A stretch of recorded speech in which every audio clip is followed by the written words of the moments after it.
Alright. Okay, tajuk kita malam ni adalah haiwan. Okay, kita dah habis topik manusia. 2 minggu, 3 minggu sudah. 2 minggu sudah. Okay, kita dah cover semua. Kita masuk topik haiwan. Okay, haiwan. Dulu kita dah belajar juga masa. Tahun berapa kita belajar haiwan ni? Tahun berapa? Siapa ingat lagi? Awak masuk yang kelas saya, okay, last year ada. Tahun maknanya tahun Darjah 4.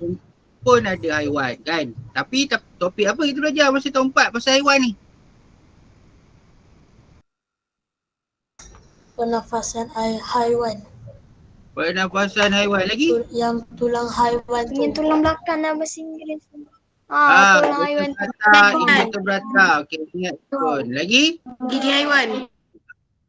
Hah? Gigi haiwan. Gigi haiwan tu masa tahun 3. Ingat lagi? Okay, lain apa?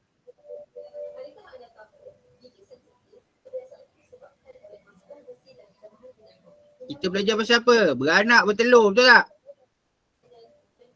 Lepas tu hidup di darat semua tu. Hidup di darat, hidup di... Okay. Hidup. Siapa yang menjerit tu? Sekejap. Banyak pula lagi yang nak masuk. Lagi ke? Yang tertinggal. Alright. Okay, kita sambung. Topik kita adalah haiwan. Okay. So, apa yang kita nak capai malam ni? Yang pertama sekali, maksud kemandirian spesies. Okay, tu Adian dah tulis mamalia, reptilia, ikan, burung, amphibia, apa semua tu. Okay, menyatakan maksud kemandirian spesies. Apa maksud kemandirian spesies ni? Ni kita dah belajar. Kemandirian spesies manusia. Kemandirian spesies. Masa tu 3 pun saya ada sebut jugalah kemandirian spesies ni. Apa dia maksud kemandirian spesies? Siapa boleh cuba?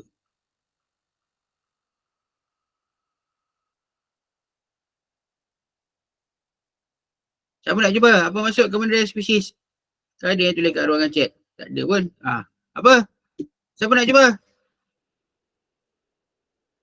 Contoh ciri dan tingkah laku khas haiwan untuk melindungi diri daripada musuh. Okay, itu bawah tu menjelaskan contoh ciri. Saya nak masuk kemandirian spesies. Apa maksud kemandirian spesies? Dalam bahasa Inggeris dia, survival of the species. Tu Ais dah jawab. Memastikan spesies tidak pupus. Okey, yang kedua kita nak tengok apa malam ni. Yang pertama sekali, tadi kemandirian spesies. Yang kedua, tingkah laku khas dan ciri khas. Melindungi diri daripada musuh. Yang ketiga, kita nak tengok contoh dan ciri tingkah laku khas haiwan melindungi diri daripada cuaca melampau. Okey.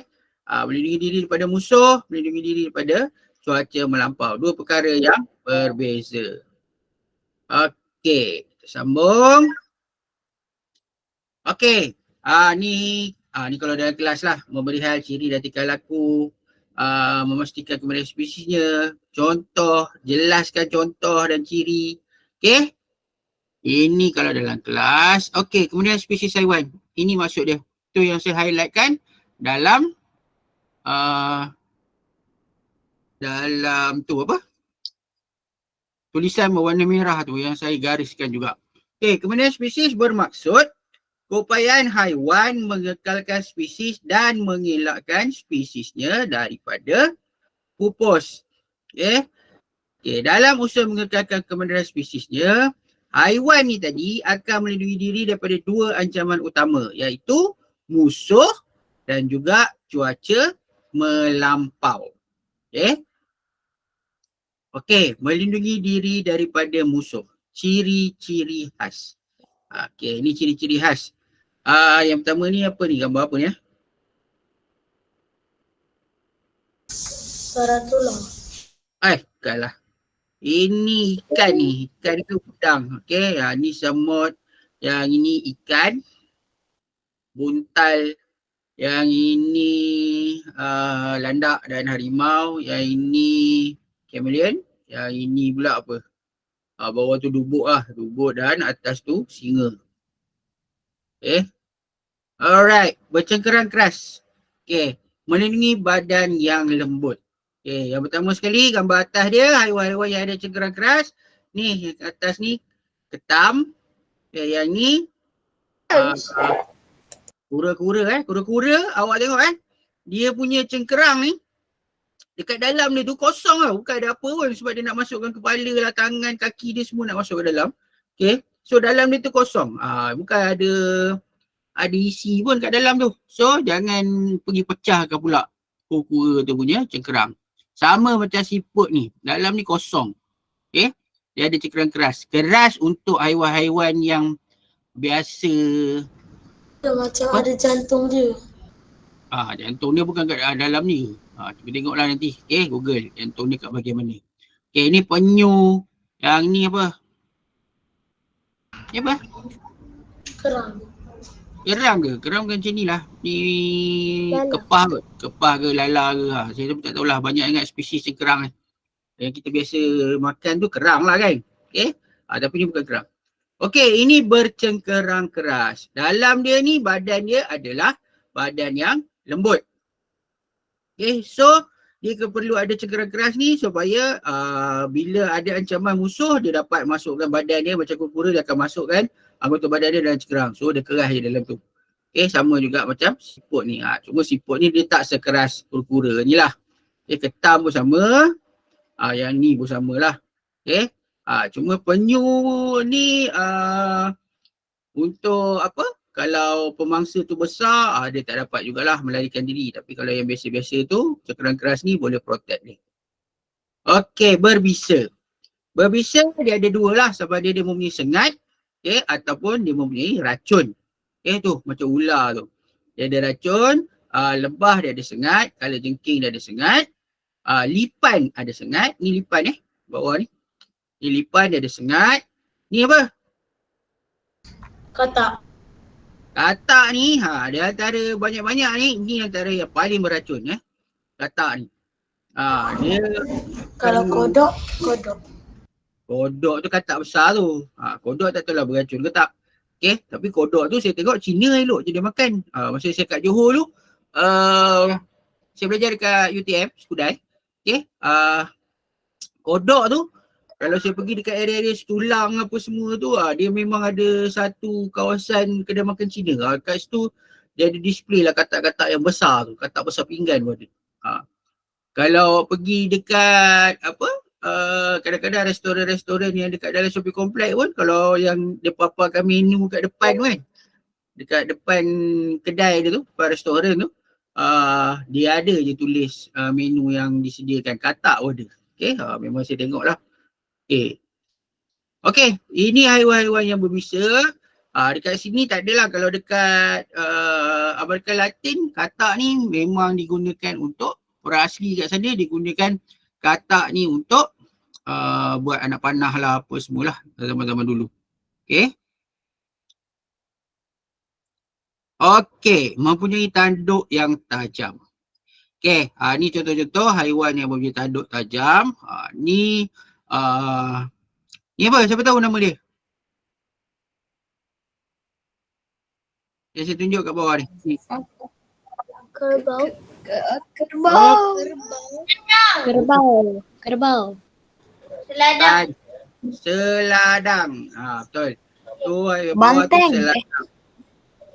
Okay, atas ni ni kerbau, ni apa, ni bison. Ni apa entah nama dia. Okay, kerbau-kerbau lah juga. Ni lah rusa. Okay. Dia melindungi diri dengan menyerang musuh yang mendekatinya guna tanduk tu lah. Okay. Seterusnya, mempunyai sisik yang keras. Okay. Contoh dia melindungi diri daripada kecederaan dan kalau ada yang attack pun susah lah sebab dia ada badan yang sisik dia sangat-sangat keras. Contohnya ni buaya. Okay.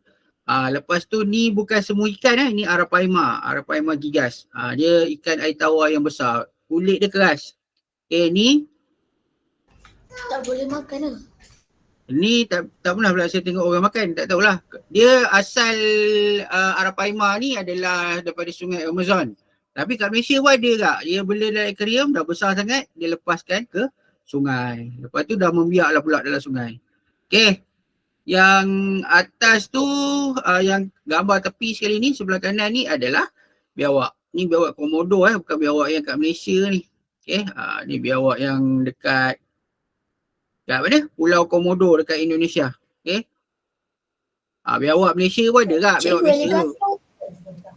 Alligator dia lebih kurang buaya tapi cara dia bergerak, dia punya struktur badan berbeza sikit. Okay. Alligator lain. Kalau kat Malaysia tak ada alligator lah, kita ada buaya lah. Okay. Alright, seterusnya. Mempunyai otot yang kuat. Bergerak pantas untuk melarikan diri. Ni biasalah. Kuda, arnab dan sebagainya. Okay. Yang tu apa benda Okey. tu tadi? Hah? Yang gambar hujung ni. Gambar hujung tu katak. Katak dia boleh lah lari cucuk-cucuk laju dia. Okay. Okay, ni tak payah. Okay, ni kalau kat kelas boleh lah nanti cikgu pakai. Okay, melindungi. Tadi ciri-ciri khas. Ciri-ciri khas apa yang ada dekat badan haiwan tersebut. Okay, ciri-ciri khas apa yang ada dekat badan dia semua. Okay, sekarang ni melindungi diri daripada musuh, tingkah laku khas. Okay, tingkah laku khas. Ni apa yang dia buat. Kita tengok satu-satu. Okey, anggota palsu menyamar, mengelidukkan dan menyamar untuk menyelamatkan diri daripada musuh. Contoh ni nampak ni rama-rama ada 2 ekor. Bila nampak dia punya sayap ni kononnya macam burung hantu kan. Okey. Burung. Okey, yang ni pula octopus. Okey, ini spesies apa? Sotong lah. Okey, dia boleh menyamar nampak. Dia boleh mengikut kawasan persekitaran dia. Sama juga ni, ni ular. Ni ular kapak viper. Okey. Dia menyamar nampak. Dia boleh masuk kat dalam kawasan. Siapa yang buka?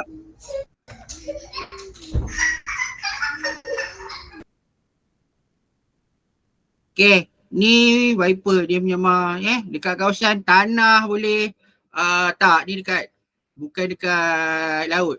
Okey, dia dekat kawasan. Kalau dekat selalunya dekat kebun-kebun getah, okey, kawasan-kawasan hutan, memang kita tak nampak. Dia sama je dengan tanah tu. Okey, ni menggulungkan diri. Ni contoh dia tenggiling dan juga Ulat gonggong. ulat gonggong. Tinggiling ada kat Malaysia ke? Ada? Tinggiling. Tenggiling ada kat Malaysia. Okey, yang ni, ni atas ni nampak, ni sesumpah. Dia menyamar macam bentuk daun. Ni, kat sini. Ni adalah labah-labah. Yang ni pula ulat. Nampak ni? Laba-laba apa yang macam tu? Dia labah-labah banyak spesies. Yang ni ulat. Ni boleh kelawar melekat kat pokok macam tu. Yang ni ulat, yang ni kuda laut. Yang ni, nampak ni? Alright, ni memutuskan anggota badan. Contoh dia sotong gurita dan juga cicak. Yang ni dia boleh menyembunyikan badan dekat dalam cengkerang. Yang ni apa? Siapa tahu? Nope. Ini hidup berkumpulan.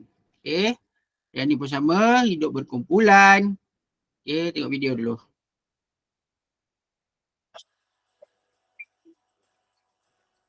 Macam buntal cikgu tu landak. Geli tengok.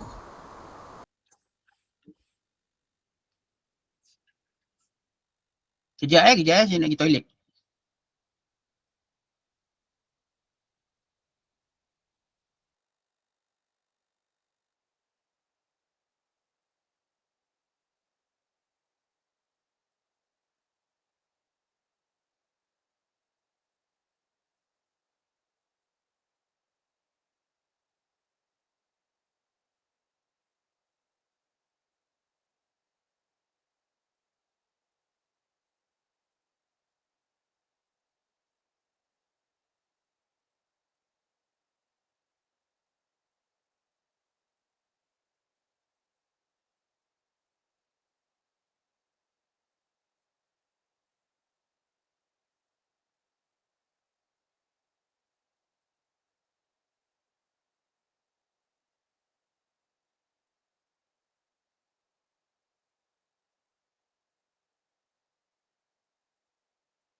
diri dan berpura-pura mati bagi melindungi dirinya daripada bahaya dan musuh. Sesetengah haiwan menyamar untuk menyembunyikan diri daripada dikesan oleh musuh dan mangsa. Haiwan seperti sesumpah menukar warna kulitnya untuk menyesuaikan diri dengan persekitarannya. Serangga seperti belalang ranting mempunyai badan yang panjang dan kurus seperti kayu atau ranting. Ia menyembunyikan diri dengan bersepadu dengan persekitarannya. Mentadak menyamar melalui warna badannya yang sama dengan persekitarannya, seperti daun. Harimau dan kuda belang mempunyai jalur yang membolehkannya bersembunyi di dalam semak. Haiwan seperti rusa dan tupai berwarna coklat, sepadan dengan warna batang pokok dan tanah. Sesetengah haiwan memutuskan anggota badan untuk mengelirukan dan mengalih perhatian musuhnya. Cicak memutuskan ekornya apabila diancam atau diserang oleh musuhnya. Sesetengah haiwan seperti siput babi, kura-kura, kerang dan penyu memasukkan anggota badan ke dalam cangkarang apabila diserang atau diganggu oleh musuh.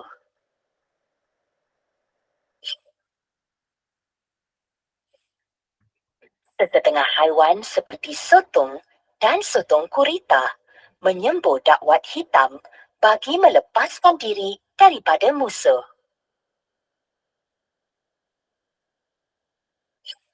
Sesetengah haiwan seperti gajah, kuda belang, singa dan rusa hidup dalam kumpulan untuk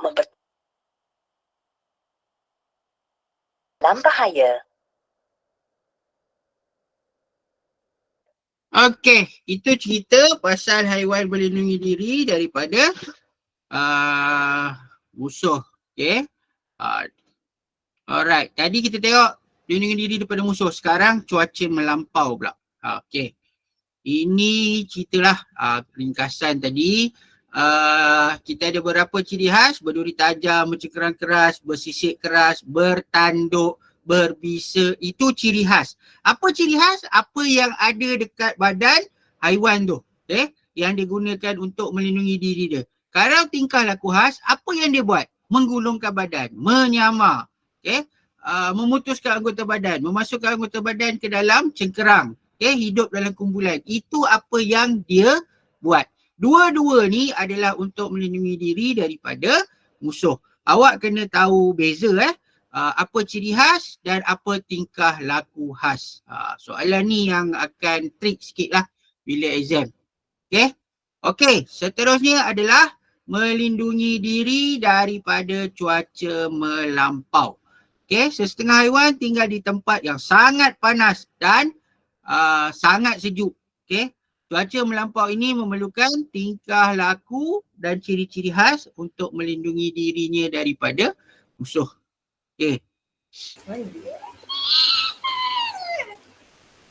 Kenapa Izo? Ciri ataupun tingkah laku khas berbulu tebal. Fungsi bulu tebal tu untuk memerangkap udara dan mengurangkan kehilangan haba dari persekitaran. Contoh dia beruang kutub, serigala kutub. Berhibernasi. Hibernasi ni tidur yang panjang. Ni kalau bulan puasa, dia relax lah. Sebulan tidur je. Dia tak makan-makan. Dia buka, dia sahur sekali, lepas tu nanti sebulan tu baru dia buka. Tak adalah. Dia bukan tidur sebulan, dia tidur lama lah. Bukan sebulan, lama, sangat lama. Mungkin 2 bulan, macam tu. Berhibernasi, tidur yang panjang supaya haiwan kurang aktif dan mengurangkan rasa lapar. Contoh dia musang artip dan juga beruang kutub. Lapisan lemak berfungsi sebagai penebat haba untuk mengawal suhu badan. Contoh singa laut, penguin dan juga ikan paus. Dia ada lapisan lemak yang tebal.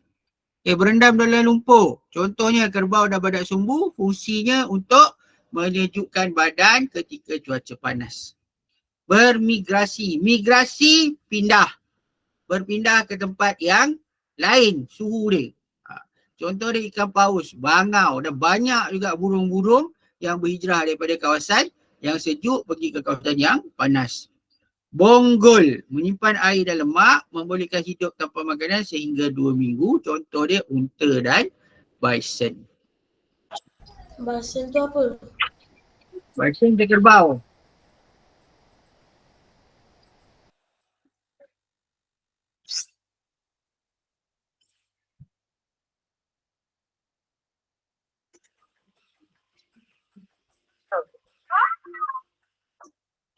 Pada sesi ini, kita akan mempelajari mengenai haiwan mempunyai ciri-ciri dan tingkah laku khas bagi melindungi diri daripada cuaca melampau seperti cuaca sejuk dan cuaca panas.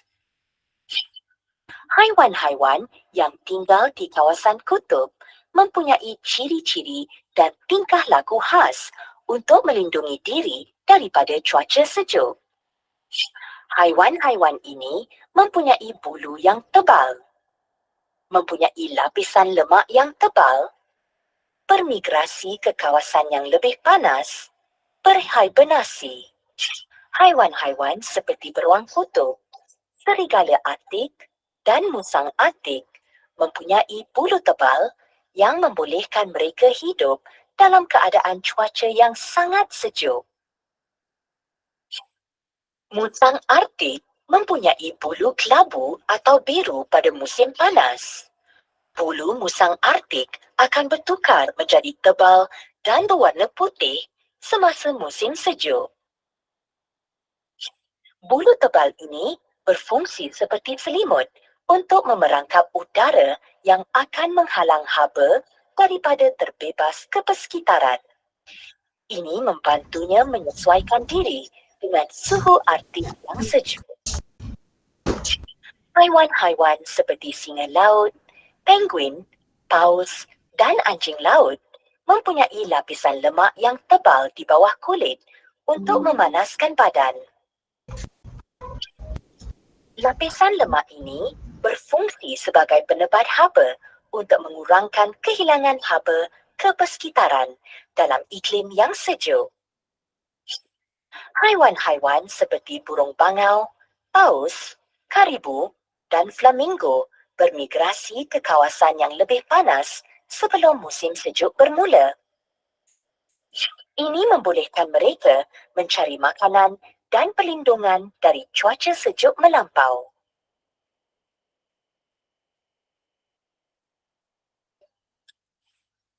Haiwan-haiwan seperti beruang, musang, tupai dan tikus berhibernasi pada musim sejuk. Mereka tidur hampir sepanjang masa kerana makanan sukar didapati pada musim sejuk.